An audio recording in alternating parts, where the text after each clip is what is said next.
चलिए। हेलो नमस्कार, मैं संदीप आपका कैरियर एलिवेट के यूट्यूब चैनल पर स्वागत करता हूँ। भाई हम हिस्ट्री कर रहे हैं और लास्ट सेशन हमने हिस्ट्री का किया था, वो था गुलाम वंश के ऊपर, स्लेव डायनेस्टी के ऊपर, और उसके अंदर हमने बड़े डिटेल में पढ़ा था। जो आज इस वीडियो को देख रहा है वो लास्ट वीडियो ज़रूर देखें। और एक छोटी सी बात है भाई, हमारा सोशल प्लेटफॉर्म पर, सोशल मीडिया प्लेटफॉर्म पर, इंस्टाग्राम और फेसबुक पे कैरियर एलिवेट करनाल करके पेज है, उनको भी ज़रूर फॉलो करें। और जो यूट्यूब पे भी हैं भाई, वो भी सब्सक्राइब करें, और सब्सक्राइब के साथ में एक बेल आइकन है, उसको भी ज़रूर प्रेस करें। चलो भाई हम पढ़ेंगे अब स्लेव डायनेस्टी के बाद क्या है भाई, खिलजी डायनेस्टी। खिलजी डायनेस्टी और खिलजी डायनेस्टी, स्लेव डायनेस्टी, भाई हम किसके बारे में बात कर रहे हैं? हम दिल्ली सल्तनत के बारे में बात कर रहे हैं। तो इनसे पहले जो डायनेस्टी है भाई, डायनेस्टी है स्लेव डायनेस्टी, ठीक है। इनके जो लास्ट रूलर बताए थे मैंने, वीडियो देख लेना भाई जिसने नहीं देखा है, वो है क्यूमर्स, ठीक है। और इनसे पहले जो रूलर थे वो है कैकुबाद, कैकुबाद, ठीक है। मतलब स्लेव डायनेस्टी के लास्ट रूलर कुंवर, इनसे पहले कौन थे? कैकुबाद। तो इनके बारे में थोड़ी सी जानकारी हासिल करते हैं। और स्लेव का भाई इंटरकनेक्टेड है, इसलिए थोड़ा सा इनको दोबारा बता रहा हूँ। और स्लेव डायनेस्टी के जो सबसे इम्पोर्टेंट जो राजा हुए थे भाई, जो सुल्तान हुए थे, वो थे बलबन। कौन थे भाई? बलबन।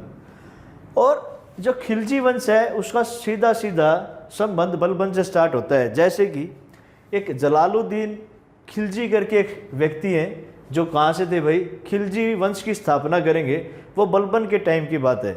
और वो बलबन के टाइम में किस में थे भाई? वहाँ पे एक सेना में थे, उनकी आर्मी में थे, ठीक है।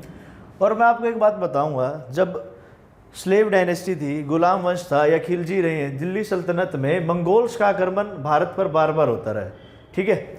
और बलबन के टाइम में भी मंगोल्स का आक्रमण हो रहा था।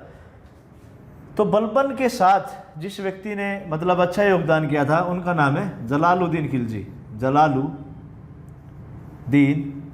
खिलजी, ठीक है। और इनके भी भाई थे भाई, एक शमशुद्दीन खिलजी। ये दोनों ने बड़ा अपना अच्छा योगदान दिया था युद्ध में, जिसकी वजह से बलबन खुश हो गया था और इनको एक अच्छी पोस्ट दे दी थी आर्मी में, ठीक है। एक आर्मी में अच्छी पोस्ट दे दी थी। अब देखना भाई क्या होता है, कुमर्स क्या करता है, इनके बाद की बात है भाई, ये आर्मी में आ जाते हैं, मतलब ये भाई एक प्रोसेस में है, ये अब ये इनके क्लोज रहने लगे हैं, ठीक है। अब क्यूमर्स क्या करता है, जलालुद्दीन की हेल्प से कैकुबाद की हत्या कर देता है।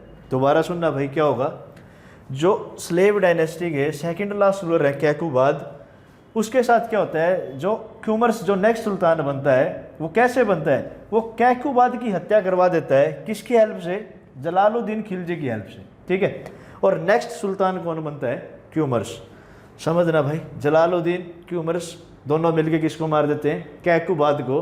और क्यूमर्स की हत्या कौन कर देता है एंड में? जलालुद्दीन खिलजी। देखना भाई, इन दोनों ने मिलके इसको मार दिया और इसने क्यूमर्स को मार दिया। तो जलालुद्दीन खिलजी जब इसको मार देता है, वहां से क्या स्टार्ट होता है भाई? खिलजी वंश स्टार्ट होता है। तो भाई रब कर रहा हूं और हेडिंग लगाएंगे इसके बाद, जलालुद्दीन खिलजी, ठीक है।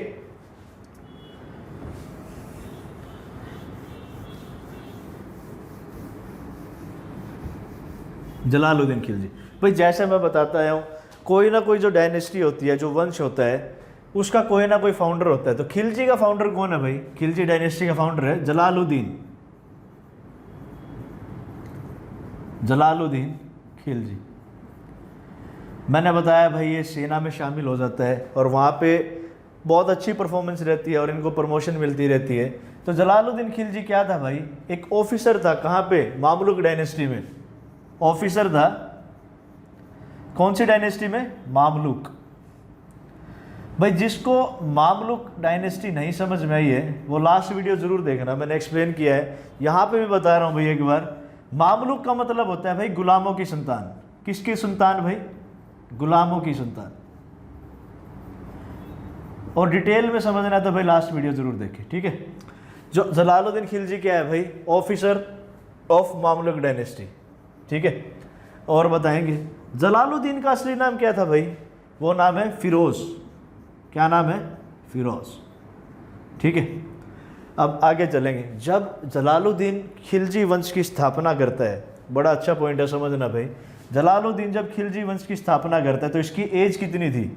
इसकी एज है भाई 70 ईयर्स।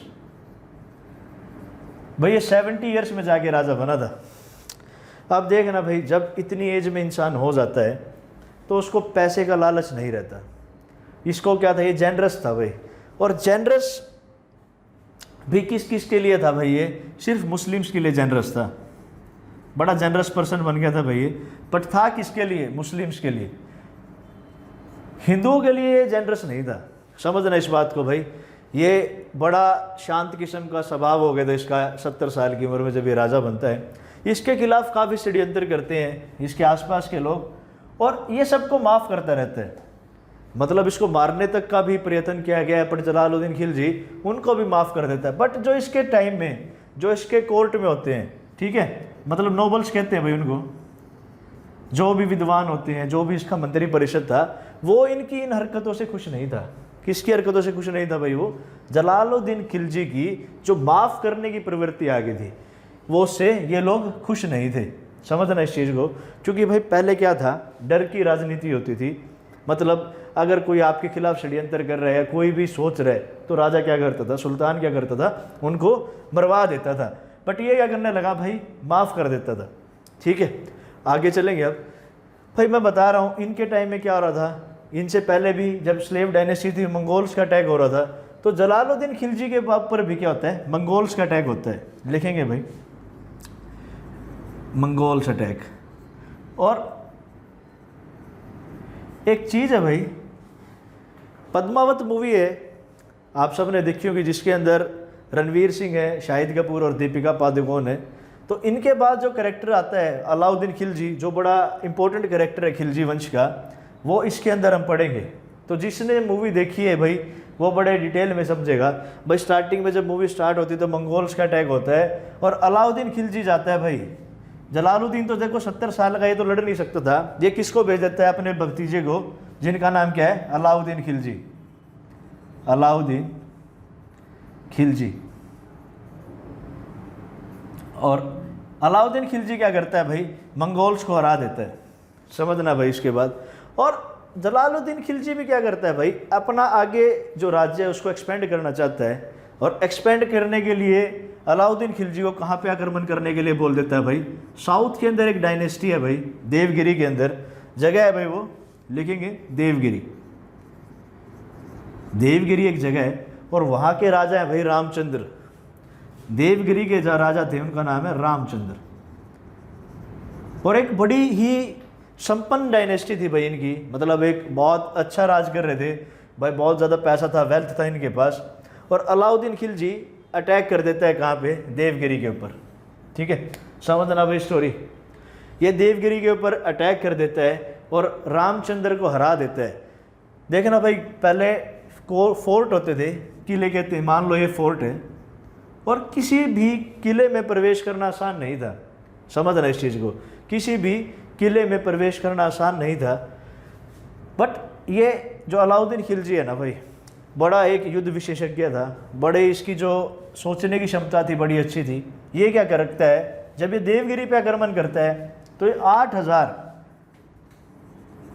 सिर्फ 8000 घुड़सवार लेके जाता है। ठीक है भाई, 8000 घुड़सवार को लेके कहाँ चला जाता है? मान लेते जैसे एक किला है और इसके चारों तरफ क्या कर देता है भाई? ये घेराबंदी कर देता है।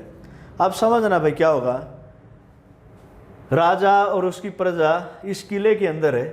एक टाइम के बाद क्या होगा भाई, वहाँ पे जो सामान होगा, खाने पीने का राशन होगा, वो ख़त्म होने लग जाएगा। अगर वो ख़त्म होने लग जाएगा तो उनको बाहर आना पड़ेगा। और इन्होंने इनकी जितने भी हेल्प करने के रास्ते थे वो सारे बंद कर देता है, क्योंकि बाहर तो ये बैठे हैं, अंदर से बाहर नहीं आ सकते, बाहर से अंदर नहीं जा सकते। अगर यहाँ पे सामान ख़त्म हो गया तो इनको भाई बाहर तो आना ही पड़ेगा, और ये बाहर बैठा था। और इस तरीके से भाई, इस चाल की वजह से ये रामचंद्र को हरा देता है।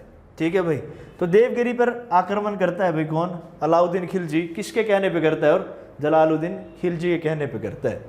ठीक है भाई, अब रब कर रहा हूँ इसके बाद, समझना भाई स्टोरी बड़ी अच्छी है इसके बाद की। अब जब ये देवगिरी जीत जाता है ना भाई, अलाउद्दीन खिलजी क्या करता है, अपने चाचा जलालुद्दीन खिलजी के पास नहीं जाता है। ये कहाँ जाता है, कारा। कहाँ जाता है भाई, ये कारा, एक कारा नामक जगह है, ये वहाँ जाता है और वहाँ सारा जो भी चीज़ ये लूट के जाता है देवगिरी से, और कहाँ रुक जाता है, कारा में। अब ये बात जलालुद्दीन खिलजी को पता चलती है कि भाई अलाउद्दीन खिलजी ने वहाँ पे आक्रमण किया था मेरे कहने पे, और उनको हरा दिया है, और ये मेरे पास नहीं आए, और ये कहाँ रुक गए, कारा में। तो जलालुद्दीन खिलजी को गुस्सा आता है और वो कहाँ चला जाता है भाई, कारा में चला जाता है। ठीक है, समझना भाई, वो कारा आता है और कुछ और सैनिक भी आते हैं जलालुद्दीन खिलजी के साथ कारा के अंदर, और बड़ी चालाकी से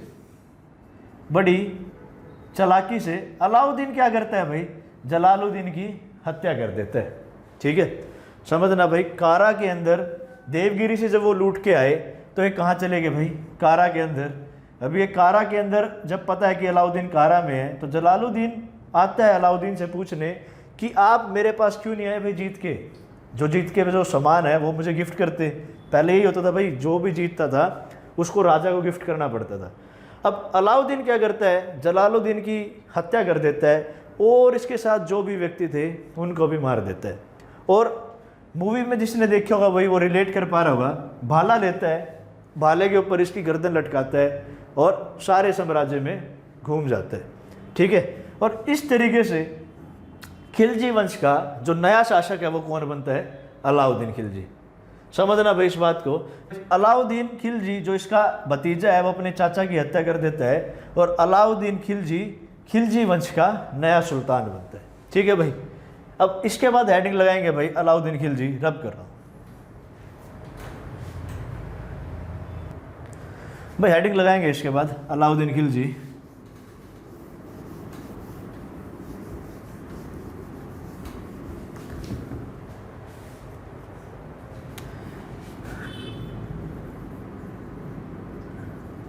अलाउद्दीन खिलजी भाई, अलाउद्दीन खिलजी का जो असली नाम बताया गया है वह है अली गुरशास्प।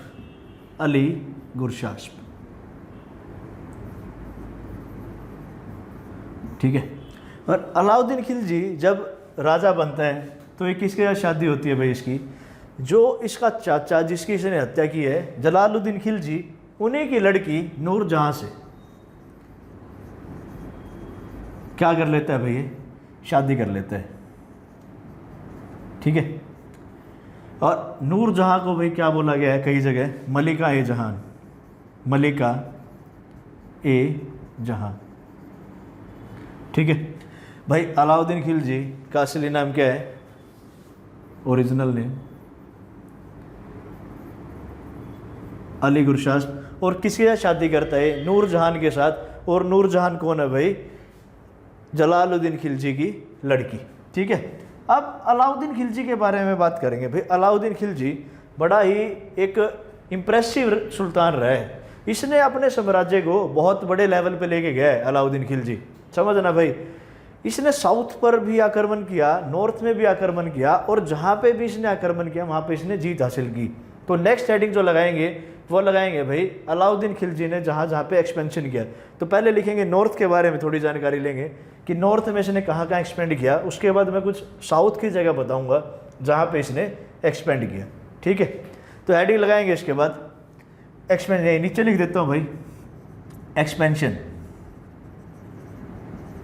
ठीक है, तो लिखेंगे नॉर्थ में इसने कहाँ कहाँ एक्सपेंड किया, नॉर्थ में इसने कहाँ कहाँ एक्सपेंड किया भाई।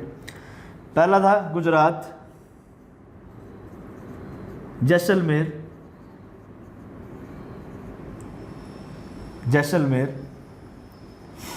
चित्तौड़, सिवाना और जलोर। ये तो है भाई इसकी नॉर्थ की एक्सपेंशन।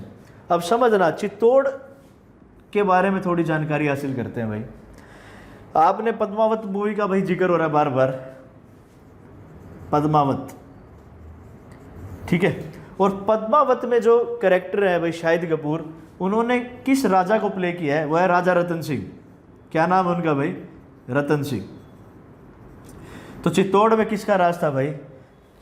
रतन सिंह का राज था। और जो पद्मावत मूवी है ना भाई, इसमें पद्मावती बोला गया है, बट असली में जो रानी का नाम था वो है पद्मनी।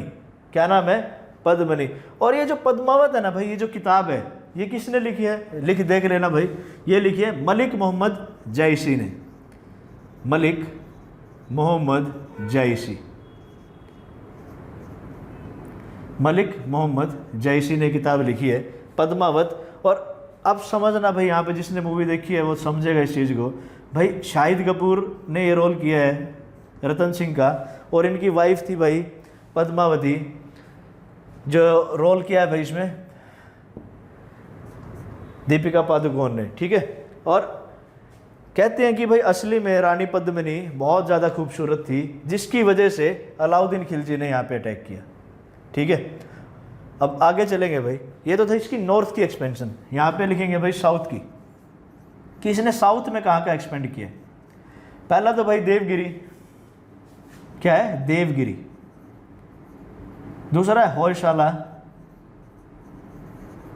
इसके बाद है भाई होयशाला के बाद लिखेंगे पांड्या, और एक जगह है भाई काकतिया। क्या है? काकतिया। और काकतिया के बारे में भी थोड़ी जानकारी हासिल करते हैं भाई। जो अलाउद्दीन खिलजी है ना भाई, इसका एक सेनापति था, उनका नाम क्या है? मलिक काफूर। यहां लिख रहा हूं भाई, मलिक काफूर। ठीक है। अलाउद्दीन खिलजी का एक सेनापति है मलिक काफूर। ठीक है। और मलिक काफूर की एक छोटी सी स्टोरी है, वो यहाँ पे ऐड होगी भाई काकतीय डायनेस्टी की वजह से। मलिक काफूर को क्या कहा जाता है भाई? 1000 दिनारी भी नाम से फेमस है ये, 1000 दिनारी। ठीक है। और 1000 दिनारी की क्या स्टोरी है भाई? जो जिसने ये पहले खरीदा था उसने इसे 1000 सिक्के में खरीदा था। जो इसका पहले भाई मालिक बनता है वो क्या करता है? 1000 सिक्के देके इसको खरीदता है मलिक काफूर को। इसीलिए इसको किस नाम से भी जाना जाता है? 1000 दिनारी के नाम से भी जाना जाता है। और अलाउद्दीन खिलजी के एक सेनापति था इनसे पहले, वो है नुसरत खान। वो क्या है? नुसरत खान। ये भाई क्या करता है? इसको पकड़ लेता है, इसको बंदी बना लेता है एक जगह से, और ये किसको भेंट कर देता है? अलाउद्दीन खिलजी को। नुसरत खान किसको पकड़ता है भाई? मलिक काफूर को। और किसको भेज देता है? किसको गिफ्ट कर देता है? अलाउद्दीन खिलजी को। और इसके काम से प्रसन्न होके, मतलब खुश होके, अलाउद्दीन खिलजी क्या करता है? इसको सेनापति बना देता है। और मलिक काफूर क्या करता है भाई? अलाउद्दीन खिलजी के कहने पे कहाँ हमला कर देता है? काकतीय डायनेस्टी पे। समझना भाई, गुलाम था वैसे तो, इसको कोई खरीदता है 1000 सिक्के दे के, तो इसका नाम क्या पड़ा? 1000 दिनारी। और अलाउद्दीन खिलजी के एक सेनापति होती है नुसरत खान, वो किसको गुलाम बना लेते हैं? मलिक काफूर को। और कहाँ गिफ्ट करते हैं भाई? किसको गिफ्ट करते हैं? अलाउद्दीन खिलजी को। और अलाउद्दीन खिलजी इसके काम से खुश होकर इसको क्या बना देते हैं? सेनापति। और इसको कहाँ भेज देते हैं? काकतीय डायनेस्टी पर आक्रमण करने में। और काकतीय डायनेस्टी पर जब ये आक्रमण करते हैं तो भाई वहाँ का राजा था उस टाइम रुद्रदेव। रुद्रदेव। ठीक है। और काकतीय डायनेस्टी पर जब ये हमला करते हैं तो भाई काकतीय डायनेस्टी में एक चीज़ है, वो क्या है? गोलकुंडा माइंस। क्या है? गोलकुंडा माइंस। जहाँ से भाई क्या मिलता है? कहाँ क्या मिला था भाई? गोलकुंडा माइन से। गोलकुंडा माइन से मिला था भाई कोहिनूर हीरा। क्या मिलता है? कोहिनूर। ठीक है। और कोहिनूर ये किसको गिफ्ट कर देता है? अलाउद्दीन खिलजी को। भाई पद्मावत में एक डायलॉग है कि इस विश्व की हर नायाब चीज़ पर किसका हक है? अलाउद्दीन खिलजी का। ठीक है। तो इसीलिए भाई कोहिनूर भी एक नायाब चीज़ थी, और ये किसको गिफ्ट कर देता है? अलाउद्दीन खिलजी को। ठीक है भाई, रब कर रहा हूँ भाई। हाँ भाई, रब कर रहे हैं। एक क्वेश्चन आप सबके लिए जो वीडियो देख रहे हैं भाई, कि गोलकुंडा माइंस किस स्टेट में है? आज के टाइम गोलकुंडा माइन किस स्टेट में? और एक और इम्पोर्टेंट बात है भाई, लिखना, अलाउद्दीन खिलजी ने अलाउद्दीन खिलजी ने अपने आप को भाई एक उपाधि दी थी, क्या है वो, सिकंदर ए सानी, सिकंदर ए सानी, ठीक है। और ये क्यों मिली थी भाई इसको, कि इसने साउथ डायनेस्टीज पे भी आक्रमण किया था, इसलिए इसको क्या बोला गया, सिकंदर ए सानी, ठीक है। और सिकंदर भाई ये वही है, सिकंदर द ग्रेट, सिकंदर महान, ठीक है, जिसने पूरी विश्व पर जीत हासिल की थी। ऐसी जो अलाउद्दीन खिलजी है जहाँ पे अटैक करता है वहाँ से जीत हासिल करता है। अब देखना भाई, अगर आप सोचो, अगर इसने इतनी जगह आक्रमण किया तो इसके पास एक अच्छी सेना होगी, शक्तिशाली सेना होगी, और एक शक्तिशाली सेना रखने के लिए भाई बहुत सारे पैसे चाहिए होते हैं। तो इसके बारे में जानेंगे कि इसके बाद कि भाई पहला पॉइंट तो यही है, इसके पास एक परमानेंट आर्मी थी। क्या थी, परमानेंट आर्मी। भाई पहले क्या होता था, जब युद्ध करना होता था ना तभी आर्मी को रखा जाता था, मतलब आदमियों को बुलाया जाता था, और जैसे युद्ध में जो सामान मिलता था लूटपाट का वही उनकी सैलरी होती थी। इसने क्या करा, कुछ चीज़ें रिफॉर्म की। एक तो इसने परमानेंट आर्मी रखी, सेकंड पॉइंट इसने फिक्स सैलरी देना स्टार्ट किया। भाई क्या देना स्टार्ट किया, फिक्स सैलरी पर मंथ के हिसाब से, ठीक है। अब समझना भाई, इतनी बड़ी आर्मी रखना और उसको फिक्स सैलरी देना, तो पैसे कहाँ से आते थे भाई, जैसे आज गवर्नमेंट के पास पैसा आता है टैक्स कलेक्ट करके, ऐसे ही अलाउद्दीन खिलजी भी कैसे करता था, टैक्स कलेक्ट करता था और पैसे लेता था भाई। अब टैक्स कितने प्रकार के थे वो देखना, एक है भाई जजिया, जजिया टैक्स, एक है जमात, देन एग्रीकल्चर,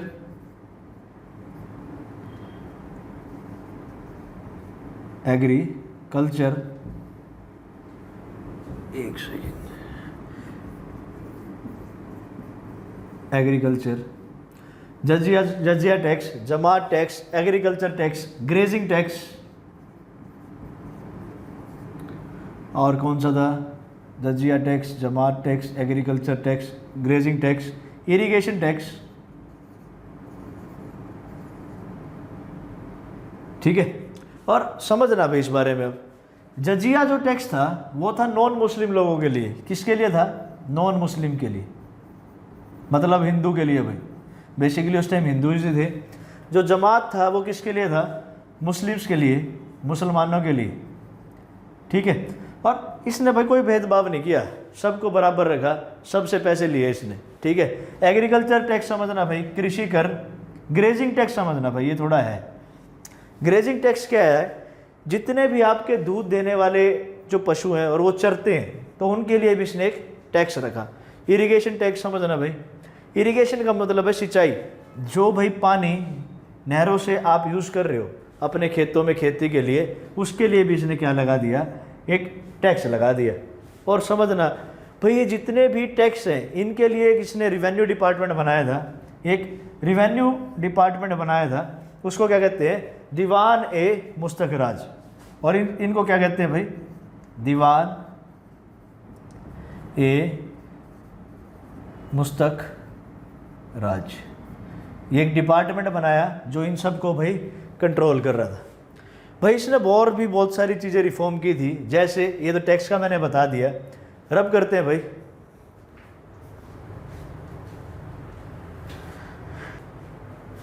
भाई इसने ना देखो यहाँ पे तो रिफॉर्म किया टैक्स वाले फॉर्म में भी, और इसने कहाँ कहाँ रिफॉर्म किया वो करेंगे। अब इसने बाजार सिस्टम में भी रिफॉर्म डाला भाई, देखेंगे उस चीज़ को, लिखेंगे बाजार सिस्टम, बाजार सिस्टम। भाई जैसे आज के टाइम पैसे कंट्रोल करे जाते हैं, मतलब आप समझना जैसे डेली मार्केट में एक रेट आता है कि इतने रुपए किलो कोई चीज़ बिकेगी, ऐसे ही इसने भी प्राइस कंट्रोल करा। अभी इसने क्या किया, प्राइस कंट्रोल करना स्टार्ट किया। भाई मार्केट में कौन सी चीज़ कितने रुपए की बिकेगी वो कौन डिसाइड करेगा, अलाउद्दीन खिलजी। और एक और चीज़ भाई, इसके टाइम में भी वही करेंसी चल रही थी जो लास्ट रूलर था, कौन सी थी भाई, जीतल और टका, सॉरी एंड। भाई इनमें वही जो करेंसी है आपकी जीतल और टका वही चल रही थी। और इसने क्या किया भाई, प्राइस कंट्रोल करना स्टार्ट कर दिया। और दिल्ली के अंदर इसने एक मंडी बनवाई जिसे है भाई शिरा ए अदल कहते हैं। क्या कहते हैं, शिरा ए अदल। और ये कहाँ बनाई इसने? दिल्ली में। भाई इसके टाइम में जो ये व्यवस्था थी बड़ी, मतलब ऐसा कह सकता हूँ कठोर थी। जैसे आज के टाइम भी भाई क्या होता है, आप सामान लेने जाते हो उसमें आपको कम तोल के दे देता है, ऐसे ही होता है भाई बाज़ार में, ठीक है। इनके टाइम में क्या हुआ, अगर मान लो आप 600 ग्राम कोई चीज़ लेने गए हो, 700 ग्राम लेने गए हो, 600 ग्राम लेने गए हो, और मान लेते हैं उसमें से 50 ग्राम दुकानदार ने कम तोल दिया, क्या करा, 50 ग्राम अगर कम तोल दिया, तो इसके जो सैनिक थे, जो इसके ऑफिसर थे, वो इतने स्ट्रिक्ट थे भाई, वो क्या करते थे, उसी इंसान के शरीर से उतने ग्राम मांस निकाल लेते थे। मान लो किसी ने 500 ग्राम चीज़ लेनी थी और 450 ग्राम दुकानदार ने तोला, तो ये 50 ग्राम उस दुकानदार की शरीर में से मांस निकाल लेते थे। मतलब इतना इसकी कठोर व्यवस्था थी, समझना भाई, ठीक है। ये इसने एक बाज़ार सिस्टम भी लागू किया था। और साथ के साथ जान लेते हैं, जैसे इसने सीराए अदिल बनाया दिल्ली में, कुछ और बिल्डिंग्स भी बनवाई थी इसने, कुछ बिल्डिंग्स भी बनवाई थी इसने। कौन कौन सी है भाई, इसके बाद लिखना अलाई ए मीनार, क्या है, अलाई ए मीनार। इसके बाद है भाई अलाई दरवाज़ा, अलाई दरवाज़ा, ठीक है। और लिखेंगे भाई सीरी फोर्ट, और लास्ट है भाई हौज खास।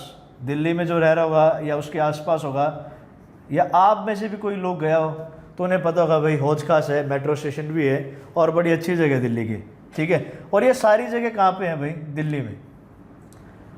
और जो अलाई दरवाज़ा है ना भाई, ये वो दरवाज़ा है, जैसे आप कुतुब मीनार में एंटर होते हो तो एक दरवाज़ा आता है बहुत बड़ा, आपको स्क्रीन पे दिखेगा वो, तो अलाई दरवाज़ा वो चीज़ है, ठीक है।